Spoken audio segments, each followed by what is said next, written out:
contraditório e ampla defesa. Eu acho que nós temos que ser muito ciosos em garantir a ampla defesa, garantir o contraditório e garantir principalmente a dignidade da pessoa humana daquele que é acusado.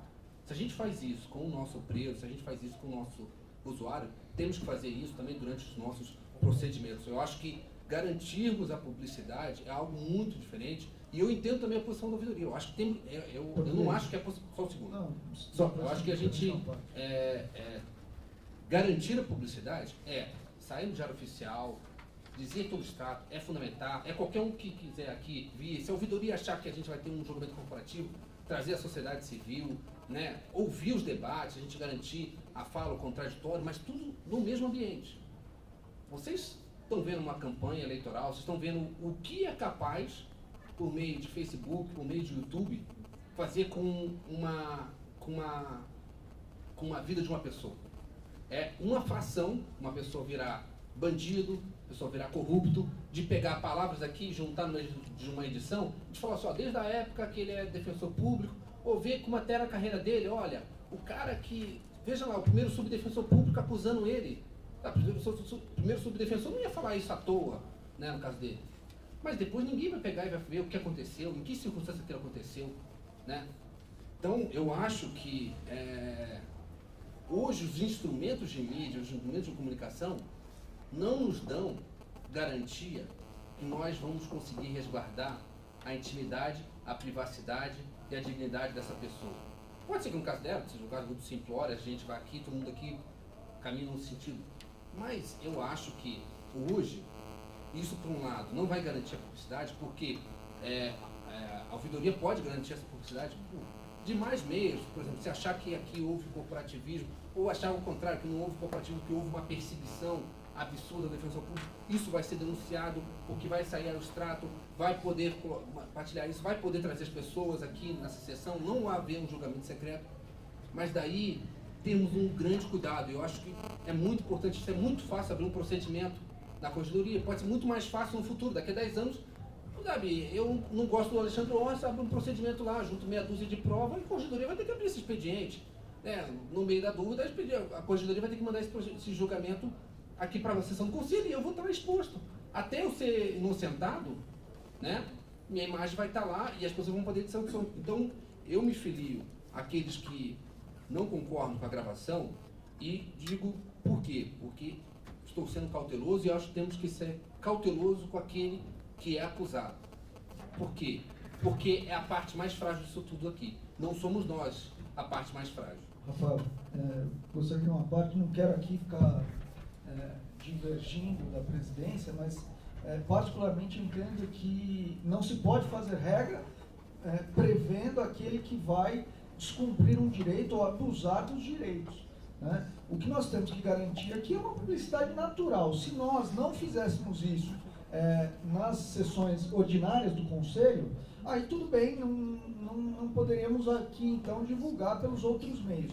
Porém, da mesma forma que isso vai poder acontecer numa sessão de PAD, isso pode acontecer numa sessão ordinária em que dois defensores aqui têm uma divergência e isso poderá ser explorado pela mídia. Agora, o que nós temos é que, ordinariamente, nós divulgamos toda e qualquer sessão do Conselho.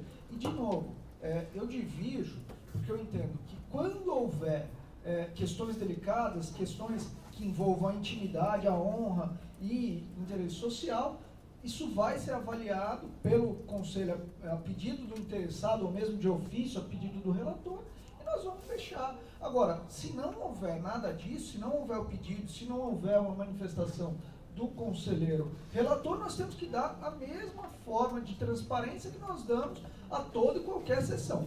Porque, do contrário, então nós vamos pedir para a ouvidoria parar de gravar as sessões ordinárias do Conselho, porque nós vamos ter uma exposição. Não, agora eu vou passar a palavra. Não, vamos pessoal, senão vai virar bate-boca. A inscrição e o que eu coloquei aqui foi apenas para reflexão e a gente pode, numa outra sessão, até porque isso já foi superado, a gente enfrentar esse tema. Conselheiro Pedro, depois tem Alderon e encerramos com a PADEC. Obrigado, senhor presidente. Vou me ater apenas a termos a questões legais ou normativas. Então, eu principio por observar que a Lei 988 só comete ao Conselho a regulamentação do procedimento, fala uma porção de coisa, mas nada a respeito disso. Ela vai colocar o sigilo como regra, sim, bem claro, mas para tanto sindicância como o processo administrativo disciplinar. Ela não fala nada em relação depois à votação no Conselho, é o único parágrafo que não fala nada. Mas ela também tem uma aplicação subsidiária, lá no artigo 193, para as regras do Estatuto dos Funcionários Públicos Civis do Estado, que é a Lei 10.261/68, que também tive cuidado de abrir aqui, e que também, nas disposições gerais sobre procedimento disciplinar, não tem qualquer vedação, restrição e também nem permissão. A partir daí, portanto, eu me dirijo para a normativa interna. E na normativa interna, a primeira norma que é levada em conta é o nosso regimento interno, a deliberação número 1, com várias alterações, e nessa questão em particular, a deliberação 294, né? 297, 294, que também abri aqui, que ela vai disciplinar aí, mais em detalhes o procedimento. No regimento interno, é bom que se diga, talvez tenha sido por falha de quem que redigiu a 294, né? Não foi revogado aqui o dispositivo, que continua expresso aqui, a menos que haja alguma incorreção aqui de compilação, né? Mas eu penso que não. O artigo 25 continua válido, as sessões serão públicas, salvo a disposição legal em contrário, mas vem aqui uma regra genérica, que não é só para disciplinar, que permite a imposição do sigilo na preservação de interesses da própria instituição ou privacidade e honra também de qualquer de seus membros. Tanto aqui a discussão, quanto a sessão toda, né? Ou a votação e a própria votação. E o parágrafo 2º desse artigo 25 também especifica a questão do procedimento de natureza disciplinar, que tem que ser secreto. Só que a 294 fala de maneira diferente. Então, pelas nossas interpretações, na nossa área, é de se presumir que esse parágrafo 2º esteja aí revogado, então, mas não foi expressamente, está aqui ainda, constando aqui na deliberação número 1, artigo 25, parágrafo 2º. E me interessa ainda, aqui no regimento, que depois eu vou voltar a isso, observar-se o parágrafo 3º, que vai dizer que a transmissão dessas sessões pode ser feita por meio da intranet da Defensoria Pública e permanecerão disponíveis em vídeo em área específica da mesma rede. Este é um acréscimo de 2011, feito pela deliberação 237. Agora, eu parto para a deliberação 294, acredito que deva ser entendido que o artigo 52, no seu caput, contraria, né?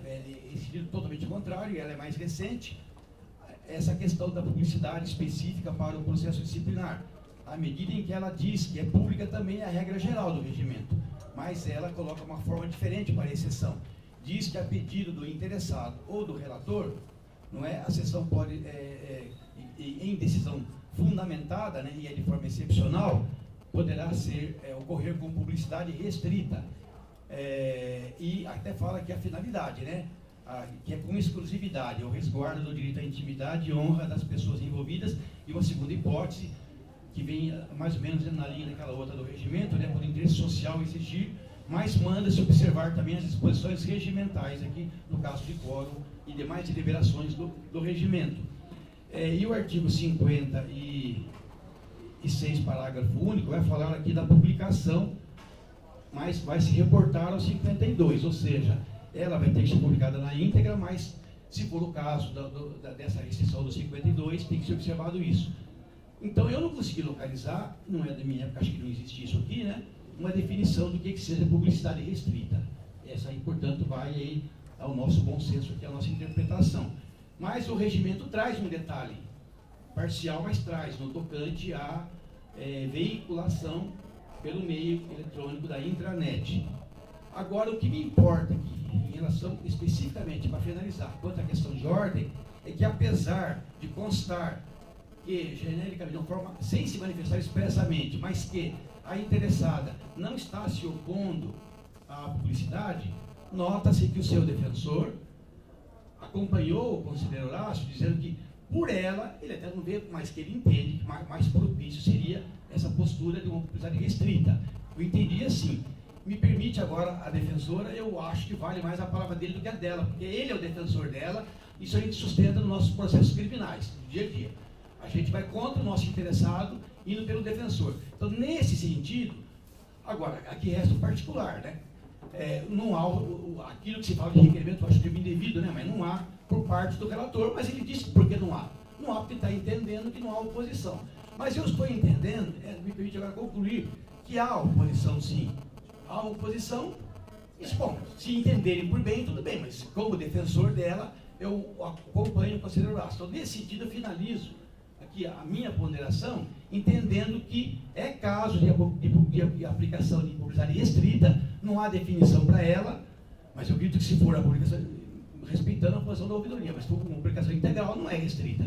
Então, com base nisso, achar-se uma forma de publicação resumida e não se disponibilizar de forma, no público externo nesse momento, porque pode estar em jogo realmente esses demais requisitos que se fala aqui, objetivos, aliás, né? Preservação da honra, da imagem, esse tipo de coisa toda. Então, nesse sentido, entendendo que vale o que o defensor disse, eu entendo que é caso de aplicação de publicidade restrita a requerimento da parte, representada pelo seu defensor. Bom, eu acho que é uma situação difícil, até para mim, não é que, na verdade, se restringir, eu deveria sair, porque eu estou aqui com o olhar da sociedade civil.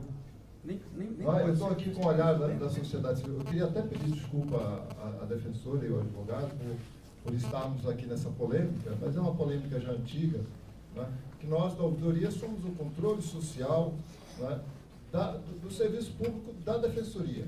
Né? Por isso, se decidiu, né, desde, acho que o ano passado, aliás, do ano passado, se gravar em comum acordo com o antigo conselho essas sessões. Avançamos não só na gravação do conselho de toda sexta-feira, mas também na última discussão avançou-se nos PAD também, desde que não houvesse nenhum obstáculo pelo advogado, pela cliente do advogado, né, e o relator. Né? Se tiver justificado, como foi da última vez, foi justificado, fechamos a Câmara, todos saíram, né? Foi uma sessão restrita, né? Então foi bem claro. Agora, se a gente fica no meio, como diz o Miragaia, eu fico numa posição muito difícil. Eu tenho um conselho consultivo e essa gravação, se eu gravar, o conselho consultivo tem que ver. Como é que eu vou esconder do conselho consultivo? Não, você não pode não. Eu não tenho nem autoridade para isso. O próprio conselho tem autoridade de verificar essas gravações. Então a gente precisa pensar bem. Né? Precisa pensar bem. Eu acho que, diante do caso específico aqui, eu não estou vendo nenhuma dificuldade em gravar e publicizar. Se o advogado se manifestar, o relator também, a gente pode discutir.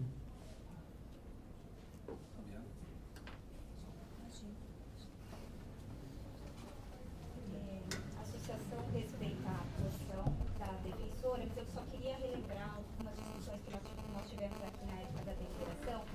E eu não me recordo da gente ter avançado na exposição de imagem. Eu lembro que a gente até comentou muito sobre como seria o relatório final, se nós publicaríamos desde então, se esperaria a decisão do defensor geral após o encaminhamento do conselho. Então, eu acho que nós pensamos em publicidade de forma muito ampla, mas não chegamos a trabalhar com a exposição de imagem em sítio aberto. Né? Eu acho que quando o Alderon dá aí a possibilidade de utilizar a gravação com o seu conselho consultivo, o conselho é um órgão interno, acho que não tem nenhuma dificuldade nisso.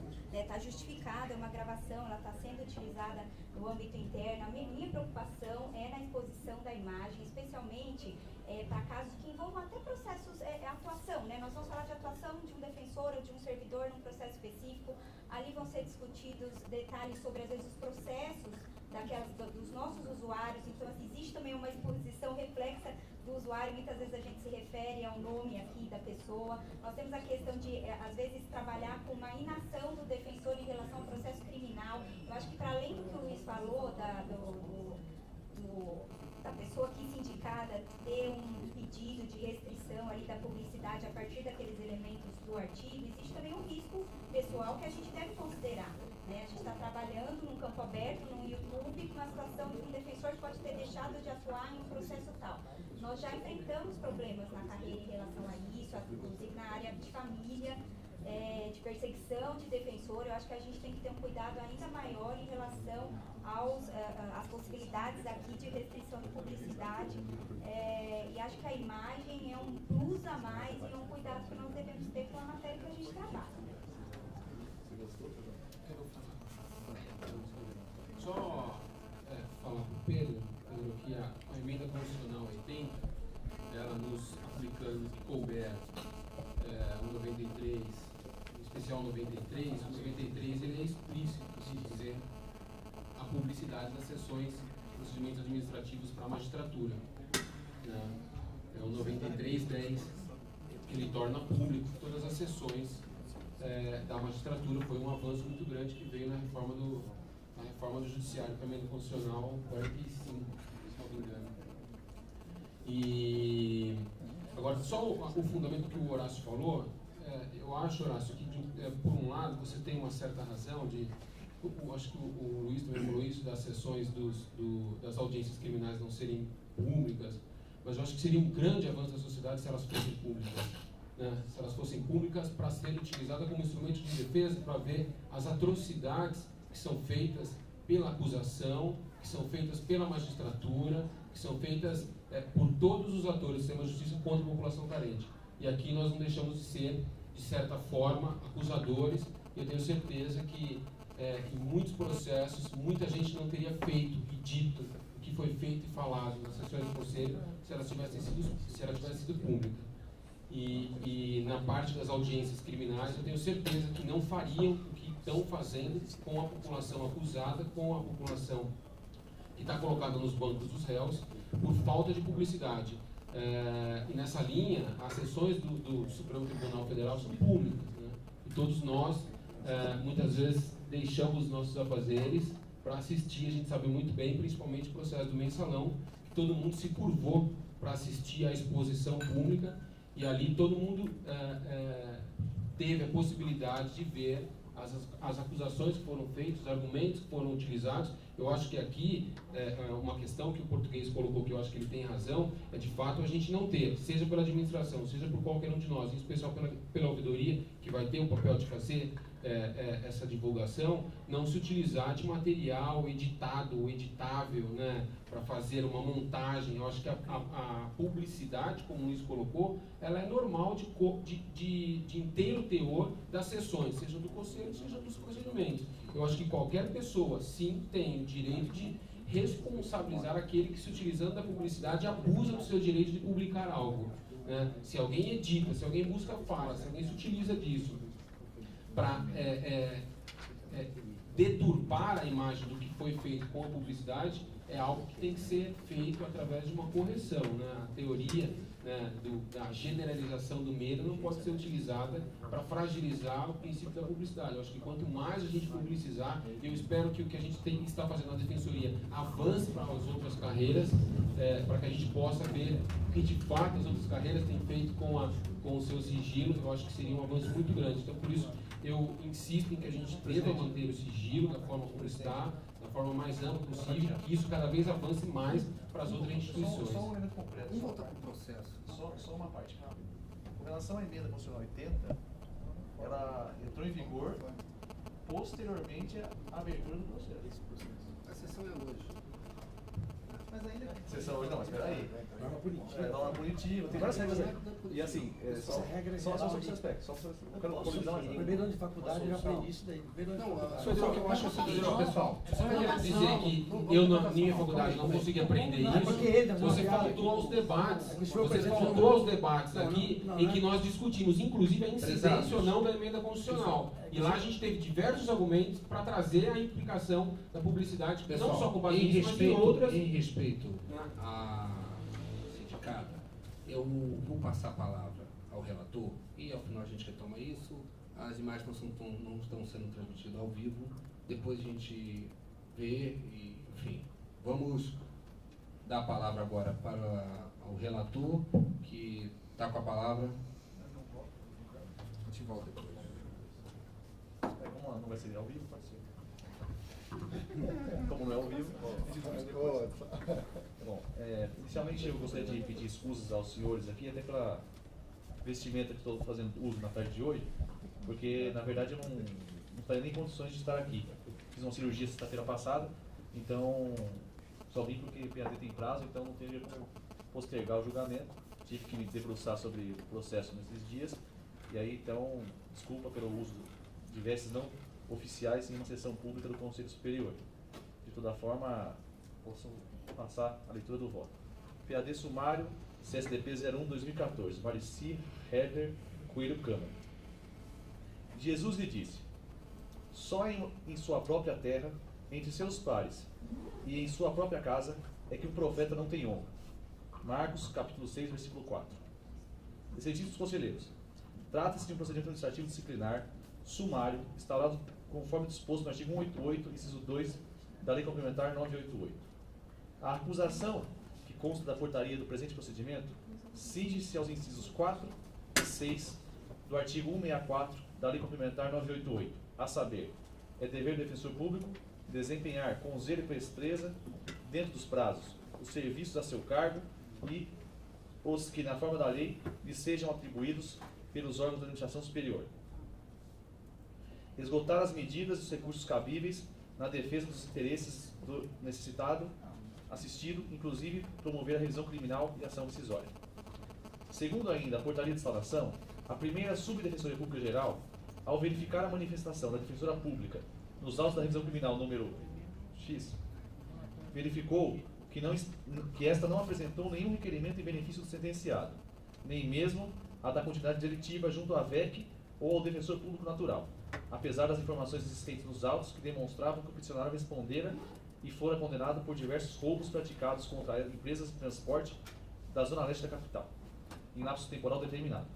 Além disso, a redação da petição apresentada à peticiada apresentou erros evidentes de grafia, a exemplo, entre aspas, coletivo da estagiário o a do Ministério Público, auto ônibus viação Penha limitada. Após trâmite regular do processo administrativo disciplinar, com a citação às folhas 15, defesa prévia às folhas 19/21, certidão de ofício judicial às folhas 23, declaração da juíza de direito que trabalha com a defensora investigada às folhas 25, cópia da petição relacionada à revisão criminal acima mencionada, folhas 27/28, comprovante de que o peticionário progrediu de regime, folhas 31, termo da oitiva da testemunha de defesa, folhas 42, termo de oitiva de testemunha de defesa do Dr. Anísio Vieira Cachita Júnior, folhas 43, termo de oitiva de testemunha de defesa do Antoniel Kikuchi, folhas 44, termo de interrogatório, folhas 50/51, alegações finais, as folhas 51/61. Revisão criminal apresentada em benefício do defendido, folhas 62/69, e relatório final da corregedoria, as folhas 72/93. Em seu relatório final, o então corregedor auxiliar opinou pelo reconhecimento da violação do dever funcional previsto no artigo 164, inciso 4 da Lei 988, com a aplicação da finalidade administrativa de advertência, prevista no artigo 177, inciso 1 da mesma lei. Este é o relatório do processo.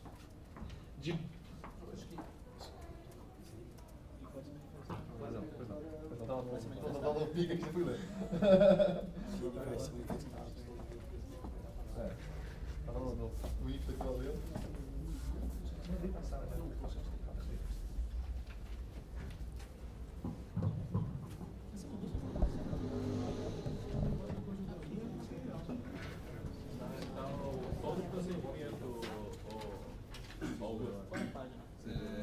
Sendo assim, passo a palavra ao doutor Gustavo Marinho de Carvalho.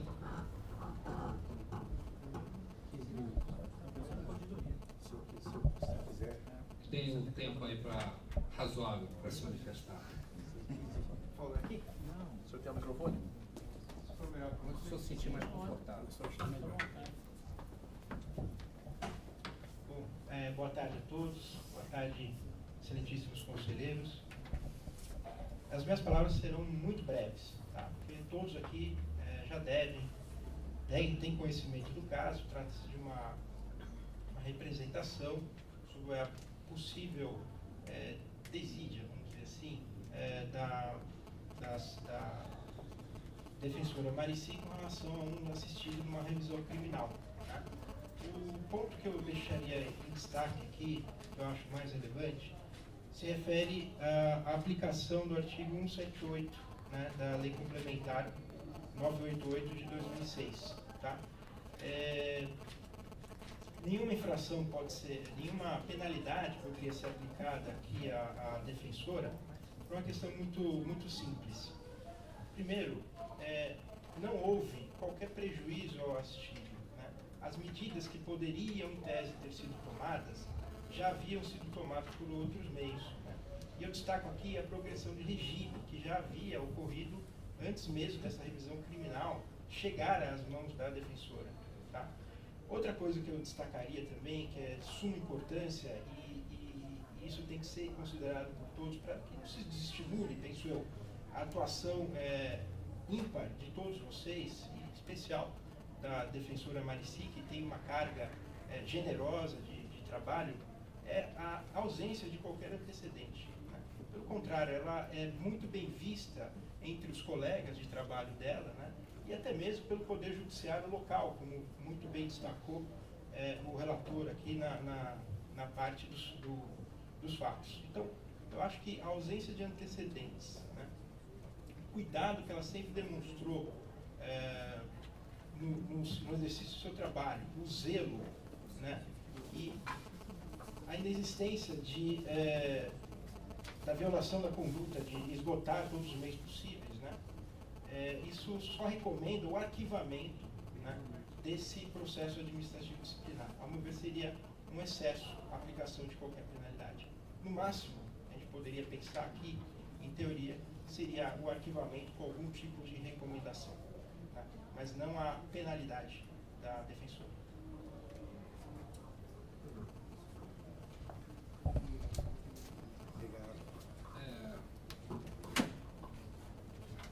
Eu gostaria de... Então, isso eu queria falar. Eu retorno para você, a gente não repassa para... De plano, de plano, este relator se mostrou surpreso pela forma como a presente investigação teve início.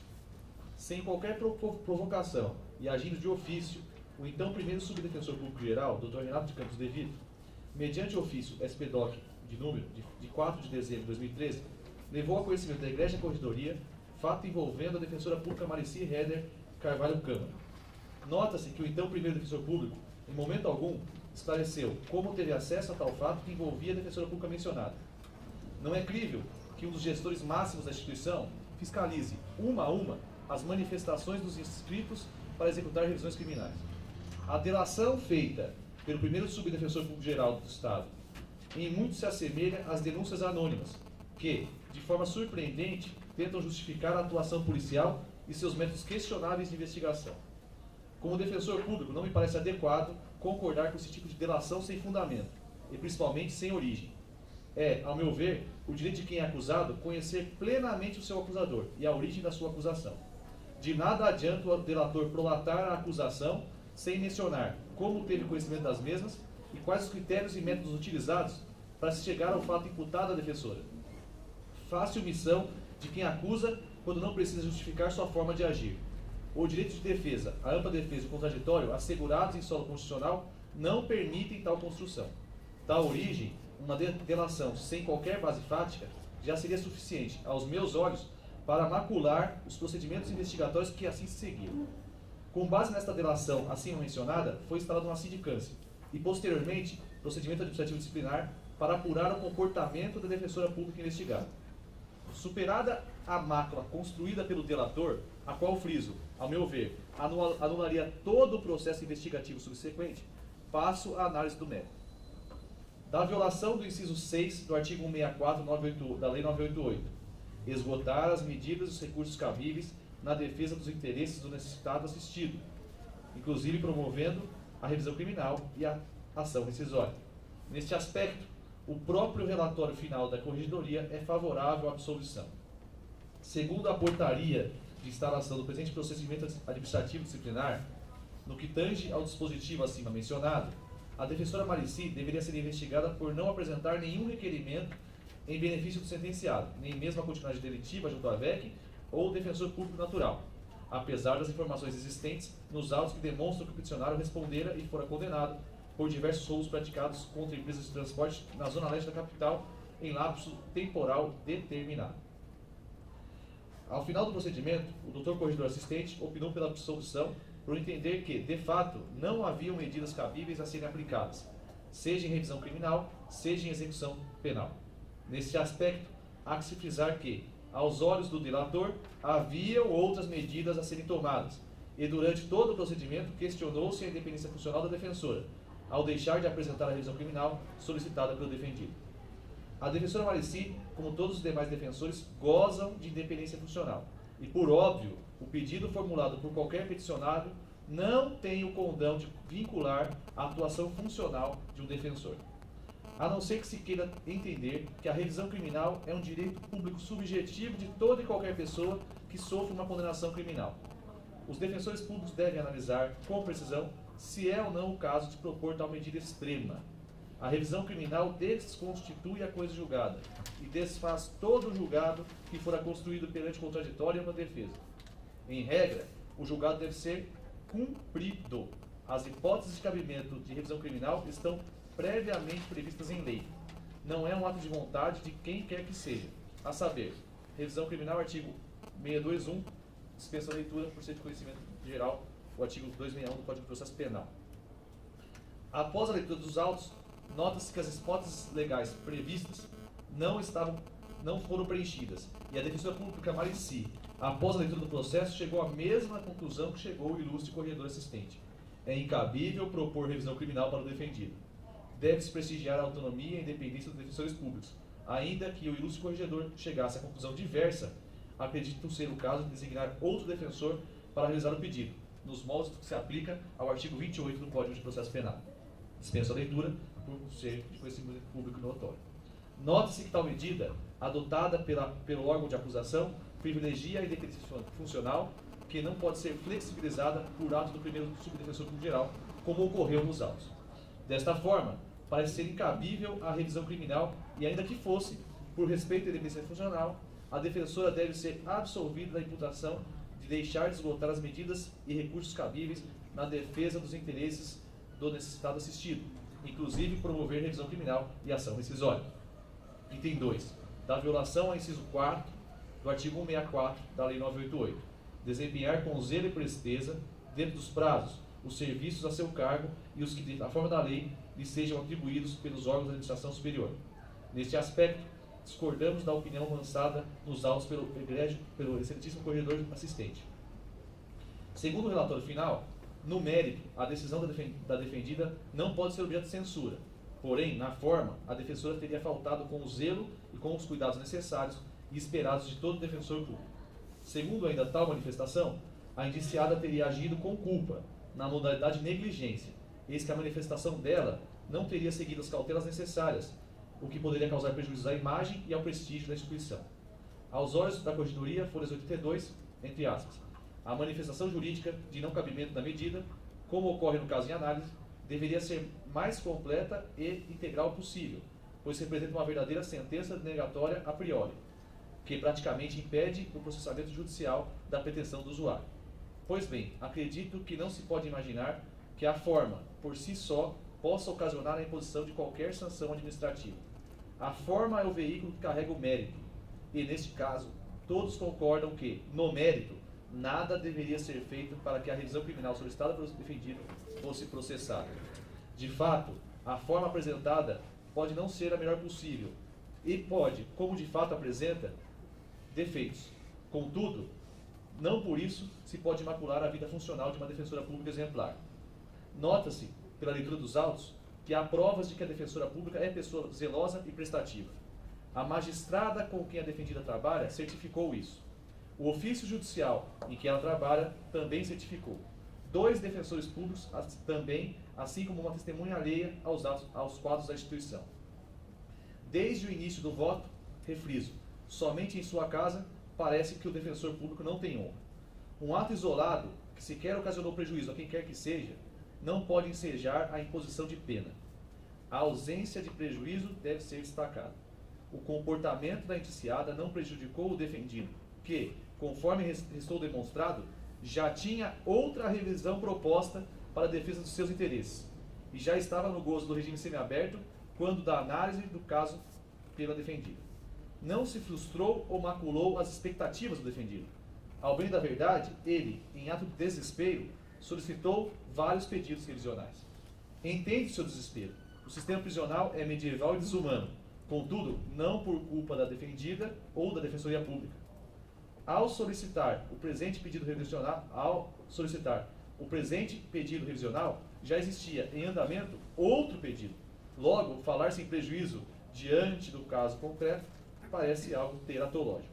Por óbvio que os erros de redação cometidos pela indiciada não são suficientes para a imposição de sanção disciplinar grave. O caso, ao nosso ver, comporta uma simples recomendação para que a defendida tenha mais cuidado ao revisar suas peças processuais. Por óbvio que ninguém está imune a errar, e quando da análise do comportamento, deve-se ter em mente se o erro é algo episódico ou corriqueiro. A defendida não possui antecedentes. No presente caso, pelo que consta dos autos, a defensora pública foi zelosa e prestativa. Milita ainda em seu favor as péssimas condições de trabalho em que a defendida exercita o seu labor. Pelas circunstâncias alheias à sua vontade, a estrutura física de trabalho era absolutamente inadequada, como bem posicionou a testemunha Anísio Teixeira, defensor público. O depoente descreve a sala ocupada pelos defensores públicos do Fórum Criminal como extremamente reduzida, 2,5 metros por 6 metros, ocupada por 4 defensores públicos e seus estagiários, além do espaço, a insuficiência de número de computadores. Como ressaltou a testemunha, as condições de trabalho eram precárias e por isso ele mesmo se removeu da unidade. A peculiaridade é notável. A sala da Defensoria Pública do Fórum Criminal tem 15 metros quadrados. Tal espaço deve ser dividido entre, no mínimo, 8 pessoas, 4 defensores e 4 estagiários. Com isso, temos 1,87 metros quadrados por pessoa. Apenas para que você tenha uma ideia de parâmetro de comparação, a Lei de Execuções Penais estabelece, em seu artigo 88, que o espaço mínimo por preso deve ser 6 metros quadrados. Logo, os defensores e seus estagiários trabalham em espaço aproximadamente 3 vezes inferior ao estabelecido em lei para o cumprimento de uma pena. Obviamente que tal situação não anula o erro cometido pelo indiciado. Contudo, ameniza a situação e determina que o julgador saiba analisar o caso concreto com parcimônia. Se eventualmente as condições de trabalho fossem adequadas, os erros de legislação deveriam ser analisados com mais rigor. Contudo, este não é o caso. Com apenas 1,8 metros para trabalhar, por 8 horas por dia, com atendimento ao público, supervisão de estagiários, erros são esperados. Se a instituição não quer que erros assim aconteçam, deve investir na estrutura física para que os defensores públicos possam ter a tranquilidade necessária para o exercício de suas funções, com o zelo e o cuidado que a população carente precisa. Agora, punir o defensor que trabalha em condições adversas por um erro formal e de redação é algo que não me parece razoável. Quem deve cobrar deve fornecer condições para o desempenho correto e perfeito das funções. Assim sendo, entendo que, pelos motivos expostos, a defensora pública Marici Heder Coelho Câmara não deve ser punida administrativamente.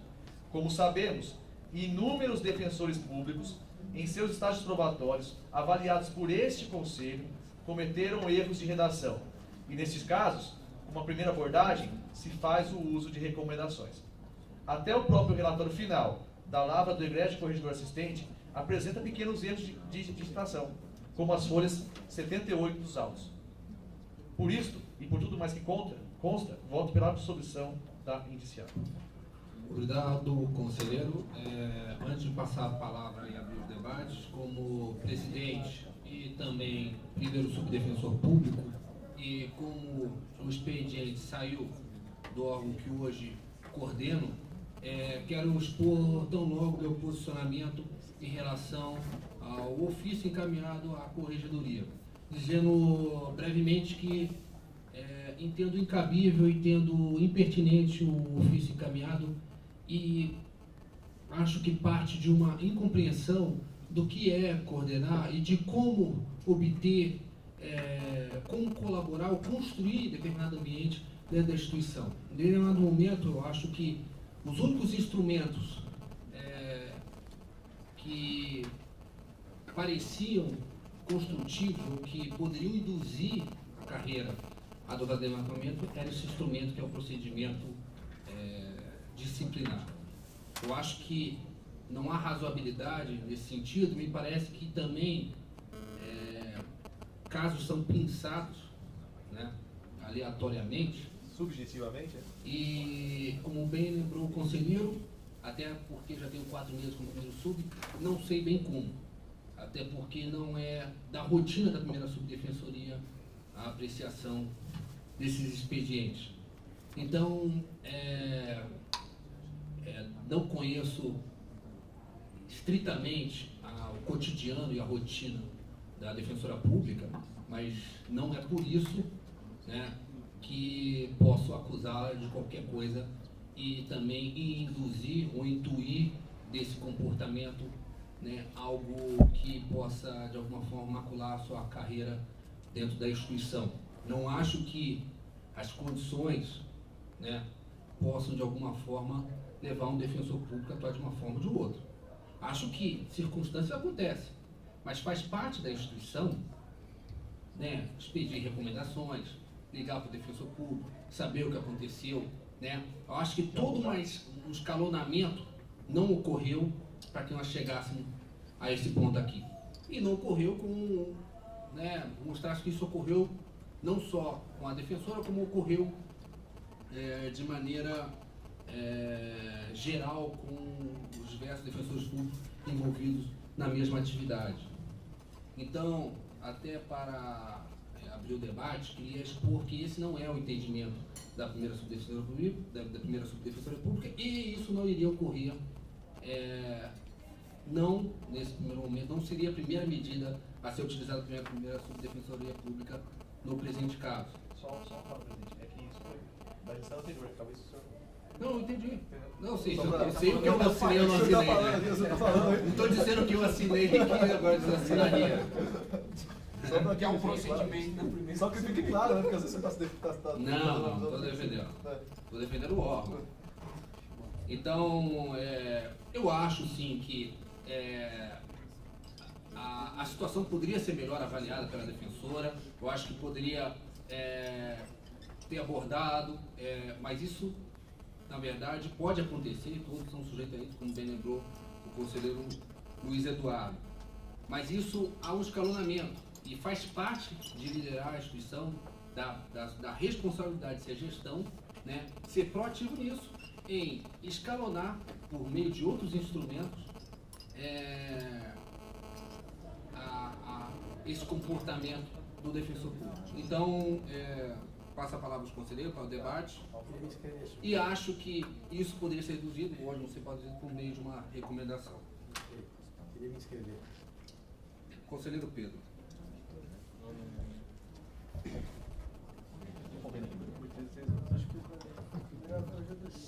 Não está no regimento não.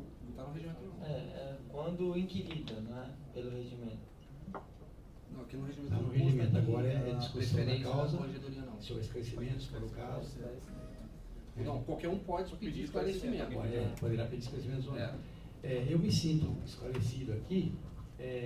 Me permite um segundinho só, aqui mais para o conselheiro Bruno, na realidade talvez seja impertinente o que eu falei, mas eu queria me dirigir ao senhor presidente. Eu achei atravessada demais a postura dele naquela hora, dele, do senhor presidente. Não, portanto, se de qualquer forma incidir, eu me excuso naquela observação que fiz. Então vou vale para a agora. presidência. Não vale para o senhor. Bom, no caso... Sobrou para mim agora. Porque sobrou, sim, o senhor atravessou indevidamente. Estou aprendendo com os oradores, né? Principalmente do júri. Tá bom, agora de qualquer forma, eu queria dizer o seguinte, olha, neste caso, traz à tona uma questão que eu já discuti há alguns anos atrás, no próprio Conselho. Na realidade, eu particularmente, também em mais uma das dezenas de vezes que fiquei vencido, né, sempre achei de duvidosa legalidade a exigência do ato, qualquer coisa que ele chama aí, da primeira subdefensoria número 1, de 2009. À medida em que comete ao defensor que vai arrazoar, ou que recebe a revisão criminal, o dever de justificar por que não apresenta arrazoado. Eu, particularmente, mas digo que já fiquei vencido nessa questão aqui, entendo de duvidosa legalidade, embora de forma administrativa eu entendo até ponderada a questão. No fundo, estava vendo aqui uma equiparação à figura do promotor que não ajuiza uma ação, ou que ao contrário, enfim, a submete de uma forma, bom, assim, a justiça e o promotor se vale, o juiz se vale lá do artigo 28. Eu acho que quiseram fazer algo parecido, a meu ver, ferir a independência funcional.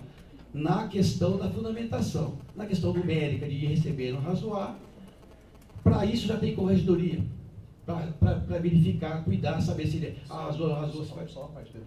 No nosso caso aqui, não existe a saída do artigo 28. O ato da defesa do geral, o ato muito peticionado, ele obriga a interposição, se o cara não interpor, não tem solução. Talvez essa fosse a ideia, mas realmente não existe solução. Então, na minha opinião, é de duvidosa legalidade essa exigência de fundamentar. Eu fiz muita revisão criminal e, como eu tenho medo da corregedoria, eu fundamentava, mas eu acho errado, não é? Bom, desculpe, eu falei mais um tom aí, me perdoe. Eu quis dizer o seguinte, que eu acho de duvidosa legalidade. Então, o que acontece? Toda a história nasce disso, porque ela tem que apresentar à colega um caso de nítida, no exercício de independência funcional dela, nítido fundamento, embasamento, tranquilo, para não arrazoar. Mas por conta desse ato número 1, ela tem que caminhar. E outra coisa, no mesmo ato vai dizer, lá no outro artigo, mas você pode entender que está no mesmo contexto, que a responsabilidade, aliás, você até dirige, não é ao primeiro sub, que só cuida lá de receber papelada e deixar para algum funcionário lá cuidar disso, né? Mas se dirige ao sub da área, ao segundo ou terceiro, é assim? Estou enganado? O pedido de justificativa é a segunda ou a terceira, não é isso? Só me engano, eu faço para a terceira. Eu não faço na mais. Verdade, se me permite uma parte, Pedro, na verdade, a justificativa do ato administrativo de não interpor razões de revisão criminal, ele fica dentro do processo criminal e depois vai para o tribunal. Não, acho que é um engano seu. Desculpe aí a franqueza. São duas pessoas que têm que fazer. Uma nos autos para o tribunal, essa é normal, essa é obrigatória. Essa sim, porque você recebeu os autos da justiça para razoar, e aí... Mas é essa que está sendo... Eu até faço, não, são duas coisas. A exigência é que você informe ao subdefensor, justifique porque não arrasou. Que é o que é necessário, tem que ser transportado, que eu estou falando. Você justifica porque... Não é assim? Pode escrever.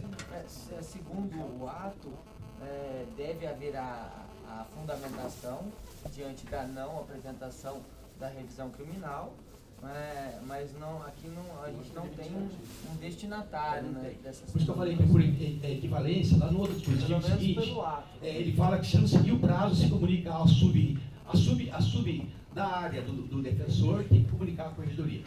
Isso vale por prazo. Eu estou falando que por analogia, eu presumo que presumo não, a gente encaminha, eu acho que eu pode verificar isso. A gente encaminha essas petições, eu fiz isso aqui 200 vezes, sempre para a subdefensoria. No meu caso era a terceira sub. E, além disso, que é o mais importante, a gente peticiona nos autos. E até posso dizer para quem queira saber, que eu entendo que, mesmo não sendo o caso de arrazoar, e assim eu falava lá para o tribunal, que eu, não vislumbrando a presença dos requisitos do artigo 621 do Código de Processo Penal, eu não ofereci as razões. Mas, de qualquer forma, eu me valia do pedido do próprio interessado e, portanto, ou endossava para que o próprio tribunal ou analisasse, e sendo o caso, não impedindo que o tribunal proferisse decisão em seu favor. Eu dizia assim, isso eram não razões minhas, até o não razoado tinha um pouquinho de razoado.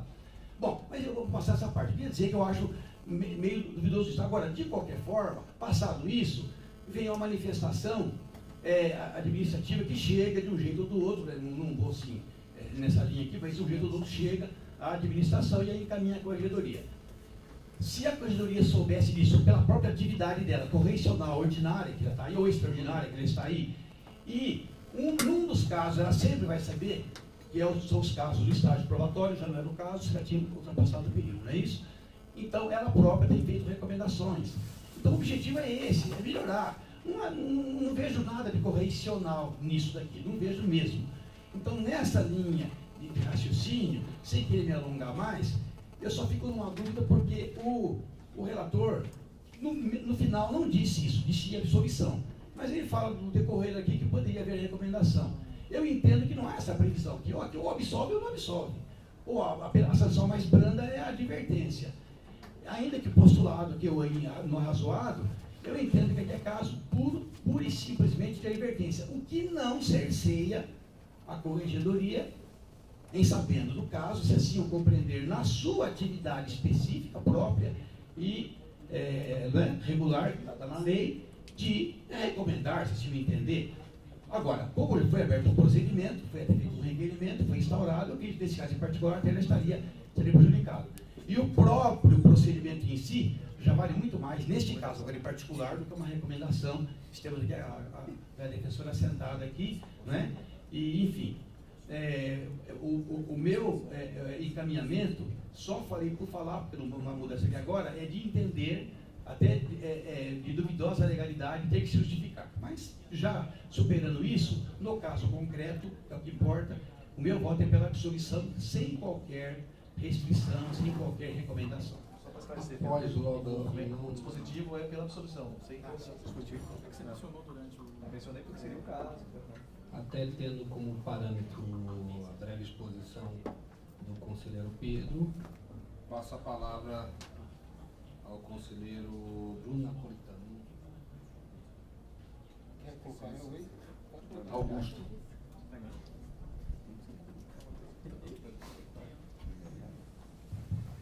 Eu queria solicitar esclarecimento primeiro ao corregedor, representante da corregedoria. Até porque o relator não chegou a descrever, talvez até pelo tamanho, não sei, a manifestação da defensora pública nos autos. Eu primeiro queria saber se ela chegou a avaliar item por item os incisos do 621 do CPP. Ela chegou a fazer isso? Para dizer por que não caberia a revisão criminal? Não, a manifestação ela é bem singela e por isso que a gente entende que na forma houve uma omissão digna aí de uma penalidade. Não é? A gente entende que os usuários têm o direito a uma orientação jurídica, a assistência jurídica integral e que não basta apenas uma negativa como constou o conselheiro Pedro. A gente entende que a assistência jurídica integral ela exige uma fundamentação, mesmo porque seria uma sentença denegatória a priori. Então, imaginando também que seria um direito do usuário ter essas informações acerca do convencimento da defensora, a gente entende sim que é uma obrigação dela de fundamentar o seu convencimento. Concordo com você, porque eu também faço revisão criminal e eu já deixei de atuar em alguns casos, mas eu acho que é uma espécie de denegação de atuação da Defensoria Pública. Há um pedido expresso do interessado, de fato, é como se ele chegasse perto de uma triagem e pedisse: eu quero ingressar com uma determinada demanda. Você tem que justificar por que você está denegando. E para justificar a denegação, você tem que ir no 621 do CPP, no caso do revisão criminal, e especificamente uma por uma justificar, porque não cabe, porque não houve nenhuma coação, não houve estar de acordo com os autos, com as provas produzidas nos autos, seja o que for dos fatos dos incisos. Eu acho que isso é importante que fique claro que isso não foi feito, pelo visto. E uma outra pergunta que eu queria saber, até porque ela manifestou que havia outra revisão criminal, né? Mas ela sabia disso, ela chegou a falar: não vou propor essa revisão criminal porque existe uma outra em andamento? Segundo a defensora, ela fez essa análise, mas não havia provas de que ela não fez previamente essa verificação. Por isso a gente entendeu em absolvê-la nesse quesito de mérito. Então, por falta de provas a respeito dessa verificação ou não.